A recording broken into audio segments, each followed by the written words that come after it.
Bitcoin ETFs just saw a record amount of inflows in the month of July. So why isn't the price ripping? Well, I'm going to uncover today why I think BlackRock and the whales that have been hodling for years just decided to have a Bitcoin summer and dump it all on our heads, and how the potential of the United States government is also in the mix here while everybody else is scooping up. And Michael Saylor, of course, is scooping up all the corn. But let's get started with the Bitcoin ETFs, because it seems like nobody's really talking about this. The ETFs were the second best ETF in monthly flows.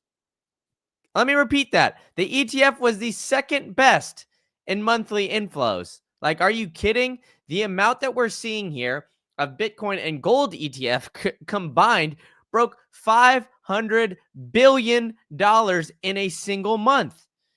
Bitcoin ETFs post an 8x growth since the launch. Now, for those of you who forgot, the Bitcoin ETFs saw the literal greatest launch in ETF history. Since that launch, they've grown 8x. Now, if that doesn't scream impressive and there's an appetite for all of these things, I don't know what the hell does. But let's keep diving into the numbers here, because the amount of buying pressure that we are seeing is astronomical. And I think it's going to keep increasing for a few different factors that we'll get into later on in this video. Now, why are the ETFs jumping or not jumping as the ETF prices is buying? Why is the price not jumping when the ETF inflows are jumping? Because they jump from 220 billion to 162 billion, which is driven by the strong inflows of these ETFs. Now, the gold ETF AUM doubled to 325 billion, while Bitcoin's price has outpaced gold, rising 175% versus the 66%. So why are people going towards gold and not towards Bitcoin? Well, as of early August in 2025, the gold ETF surpassed 325 billion, while the Bitcoin ETFs are just about halfway from there. So gold has been around forever, but prior to their approval, gold ETFs were around 20 billion. So that month has grown, and the gold ETFs, well, we are seeing a mixed bag for sure. And Bitcoin at this point has now halfway to the gold ETFs, and it's been around, what, a year and a half?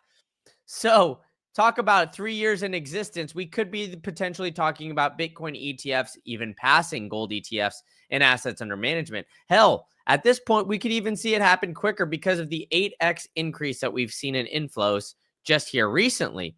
So we're seeing some big ETF drawing in, and just in the Bitcoin ETFs alone, we saw 12.8 billion amid its mixed equity inflows. So now look at this. SPY, one of the most consistent ETFs, attracted 4.68 billion in inflows, while tracking a falling index highlighted fragmented investor sentiment amid macroeconomic uncertainty. So look at that. SPY, one of the more favorable ETFs in history that's been around for a very long time, saw 4x or 3x less of inflows than the Bitcoin ETFs. That should tell you something about the demand that we're seeing here on what many are calling paper Bitcoin summer. Now, we're going to get into more here as the persistent Bitcoin ETF inflows signaling growing acceptance of digital assets as core portfolio components despite regulatory and market risk. Diverging trends underscore a strategic shift towards alternative assets, with crypto ETFs outperforming traditional equity allocations in capital attraction. So there's a mixed trend. 5 out of the 11 U.S. equity sectors recording inflows despite a broader market decline. The SPDR ETF, SPY, the largest ETF globally, attracted less and fell comparatively to the Bitcoin ETFs. So who's all selling? Why are we not seeing all this, start to skyrocket in flight? Well, we are seeing Bitcoin hodlers, quote, bleed as Binance inflows saw 7K BTC inflow. Now, who is this Bitcoin coming from? Well, there's a few different theories about why Bitcoin's price is not, skyrocketing in flight, as I love to sing with you guys here every single live stream.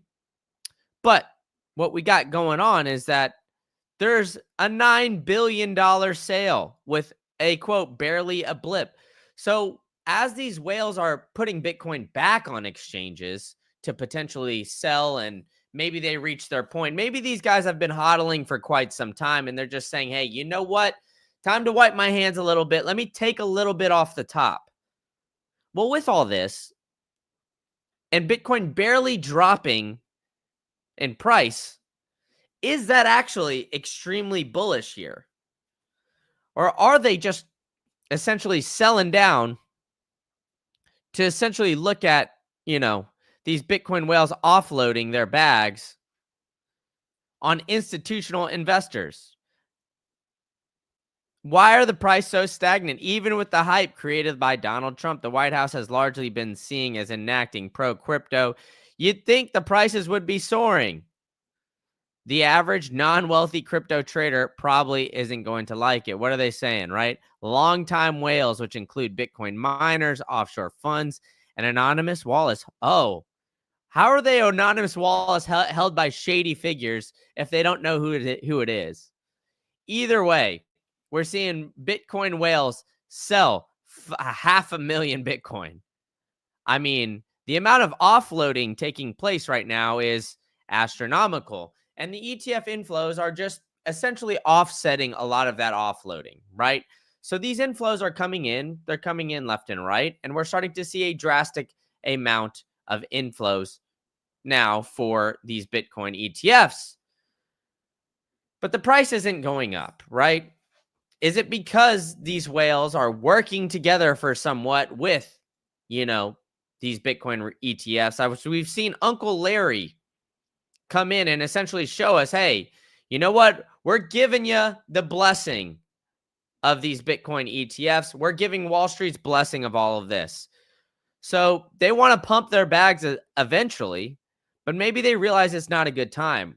Why is that? Well, maybe they realize, hey, global M2 money supply is going to start pumping in Q4 because the next rate cut, well, it's going to be in September, at least according to the CME group. If you look at this, they got nearly a 90% chance to cut interest rates here in September. And when you see those interest rates go, you guys all know about the global M2 money supply in conjunction with the Bitcoin price. It tracks very closely. And in fact, it's only about 100 days off.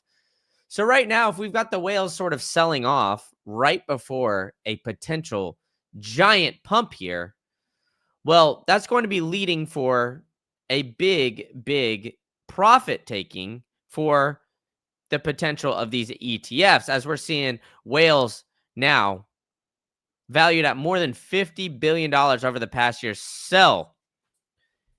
Institutional investors has absorbed nearly 1 million Bitcoin, nearly a full Satoshi. This transition marks for a fundamental change in ownerships of dynamic as institutional investors increasingly dominate the market. But these early players that got in aren't exactly all hodlers. I mean, you guys have known I've been covering some of these pension funds, and with the state of Wisconsin sold off and they cited tariff uncertainty. Sure, of course. But the state of Wisconsin has made a significant move by liquidating its entire stake of BlackRock's IBIT ETF during the first quarter. They said, oh, it's because of tariffs. I don't believe so. But hey, they used to hold 6 million shares. And it marks a complete exit of this. And hey, the timing of this sale is noteworthy as it coincides with a period of heightened tariff uncertainty. Even though with all of this, right? Even though we've seen the Trump administration be very pro Bitcoin, let's call it. So they've been very pro Bitcoin. And then now we're seeing, hey, you know what? Because of the tariffs, that's why they sold off. I find that very hard to believe. And even with the amount of Bitcoin that's been moved onto exchanges, we're still only seeing exchange balances be at 2.1 million. You would think if we had 500,000 coins start to move onto Bitcoin or onto exchanges, that we would see that number drastically increase. The reality is that we aren't seeing all of that, right? We're seeing Bitcoin still getting taken off exchanges at an all-time rate. So the short squeeze that I've been telling you guys about and the potential supply shock that I've been screaming at the top of my lungs about for quite some time, well, that might be delayed just so slightly because of these whales now moving Bitcoin back onto exchanges and selling off. And all of these people around the globe looking at Bitcoin as, hey, you know what? We need to sell and do all this. Well, something that I think the whales are going to regret is not actually trying to borrow against their Bitcoin, right? If you need the cash, Bitcoin is the most pristine collateral on the planet. This is why I partnered with my friends over at Salt Lending. You could go to saltlending.com/green-candle. They will give you guys an exclusive special offer just for the Green Candle listeners. So if you guys go to saltlending.com/green-candle, it's down in the bio. You could get a loan starting at as low as 8.95% for a duration of a year and borrow up to 70% LTV. There's no credit checks, no prepayment fees, and best of all, they've got no rehypothecation. You can go into this no liquidation solution as well with the Salt Shield. It gives you assurance that you're never going to be liquidated. You could sleep better at night. You don't have to worry about Bitcoin's volatility with all of this. And you don't have to be an idiot like the state of Wisconsin and essentially, have cheese curds for brains. Look, I mean, first of all, you got to be a Packers fan if you live in Wisconsin. Second of all, you're selling off all your Bitcoin. I mean, what the hell are these guys doing? It doesn't make any sense to me. So don't be like the state of Wisconsin and selling your Bitcoin, folks. All you got to do is come to Green Candle's live chat. So make sure you're hitting that subscribe button with the bell notifications. And I'm going to give you guys some free chats courtesy of my friends over the Bitcoin Well. Go to bitcoinwell.com/green-candle. And then I will give you a chance to win 401 sats today if you came to the live chat. If not, you'll get 500 wishing well points. And then once you buy Bitcoin, you'll get 500 more. So go to bitcoinwell.com/green-candle. It'll look like this. You could enter in, sign up today if you're in the US and Canada. And if you got 50K smackers, don't be like the state of Wisconsin. Buy Bitcoin, right? I mean, we're seeing new whales trigger Bitcoin's third profit-taking whale cycle. I mean, look at that, right? We're starting to see, they're saying, hey, it's the third time that these whales are starting to come in and take some profits, right? So those coins are getting transactioned in a back alley somewhere. Exactly. I mean, I wouldn't be surprised. Wisconsin making cheese meme coins. We got John G saying, no idea why global companies not based in the U.S. are sidelining themselves. Amen to that. We just saw actually a new company in Japan start to follow Metaplanet's footsteps here. So let me pull that up because it was interesting that we just saw Metaplanet. And then now we're starting to see that, let's call it virus spread here towards more companies in Japan, as we already started to see, hey, you know what? Metaplanet started to buy, but then a Japanese company, Conveo Inc., is now looking to buy 21,000 Bitcoin worth $2.4 billion. So it's not just Metaplanet and all these other ones. These whales could be looking to sell to make their own new treasury company. That very well could happen. I mean, we saw it with Adam Back already, which is very interesting because Adam Back is the OG of the OG when it comes to Bitcoiners. And now he's looking at it and saying, okay, well, maybe I could get a little bit more yield if I just, hey, go and buy Bitcoin through a company and do a Bitcoin treasury company. So with that, man, we're going to continue to see these OGs and potential whales sell off, maybe take a little bit off the top. And are they working with BlackRock and the government as we're seeing the the fresh wave of profit taking start to come on? It's failure to hold above 120,000. I mean, look, guys, if you saw this line like about a year ago and told me this, hey, Bitcoin's got their failure to hold this 120,000, I'd be saying, hey, I think we're in a pretty good spot. But the latest sell-off was driven by, quote, new whales who began realizing gains once Bitcoin crossed the 120K mark. So these new big dogs that are coming in, the billionaires that have been scooping up Bitcoin at an all-time rate, well, the exchange whale ratio surges to 0.7, indicating large Bitcoin deposited by whales are for profit-taking reposition or volatility preparation. So we did see this giant spike here. The whale ratio is now reaching all-time highs, even though we keep getting more and more companies start to get into Bitcoin. I mean, Murano Global Investments is now looking at that, and it's a Mexican real estate and hospitality company now coming in. I mean, if you look at the amount of publicly traded companies, this is now at 163. We literally have had 23 more companies come on in the past 23 days. And we're inching on that mark towards a Satoshi, folks. I think we're going to get there very soon.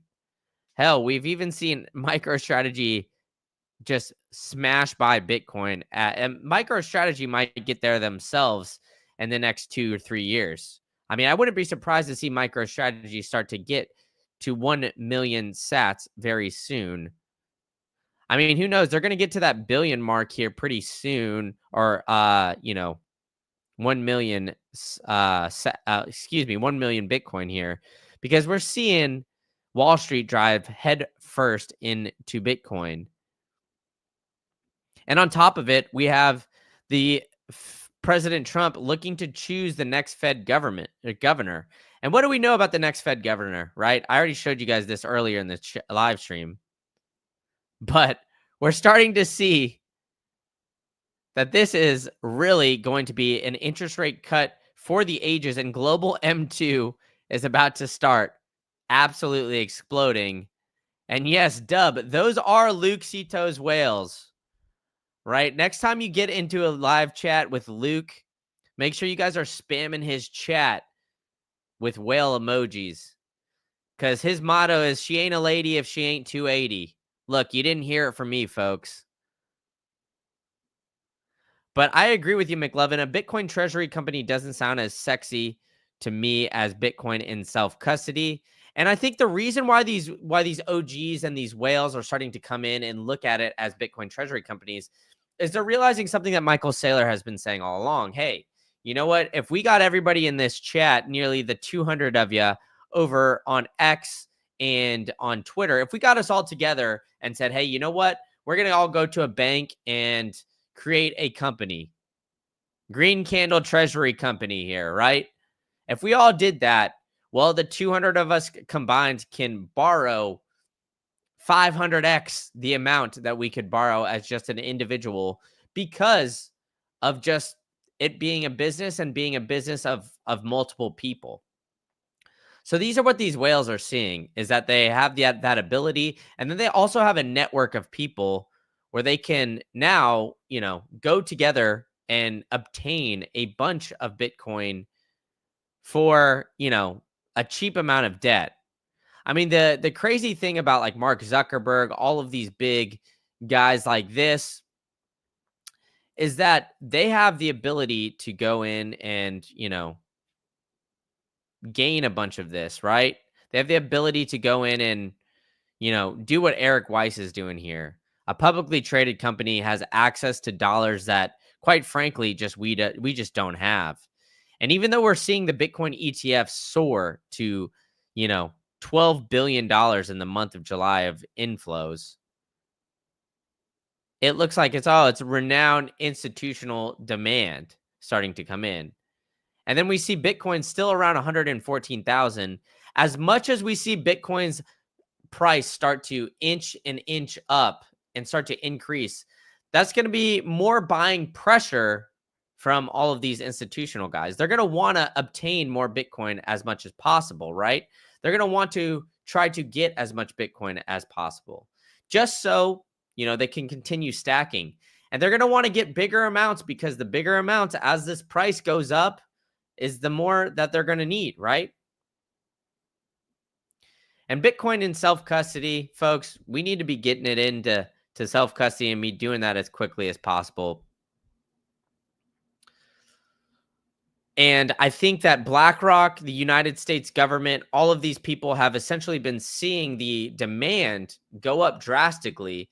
And so they've been getting, look, to tell me that these big guys like BlackRock, Larry Fink, aren't connected to these billionaires, and, Donald Trump doesn't have his network of billionaires and they aren't selling off. All of these guys have been getting into the government and been getting very closely.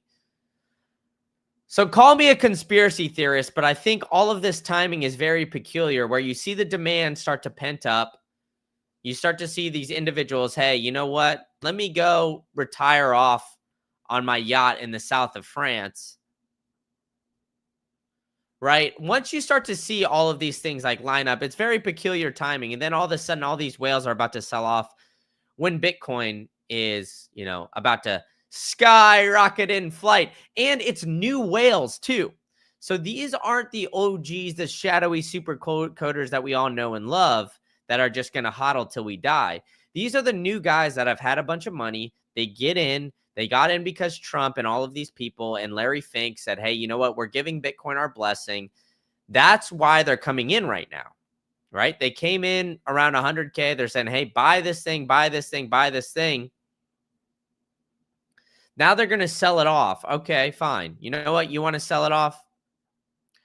No harm, no foul on my end. But I think that that's going to continue here.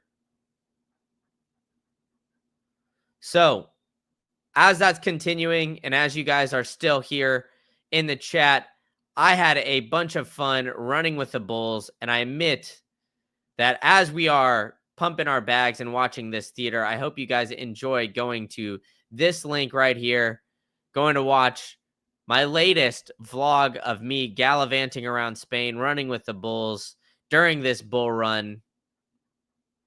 And make sure you guys are smoking that like and hitting that subscribe button. And I'll catch you guys all at the next one.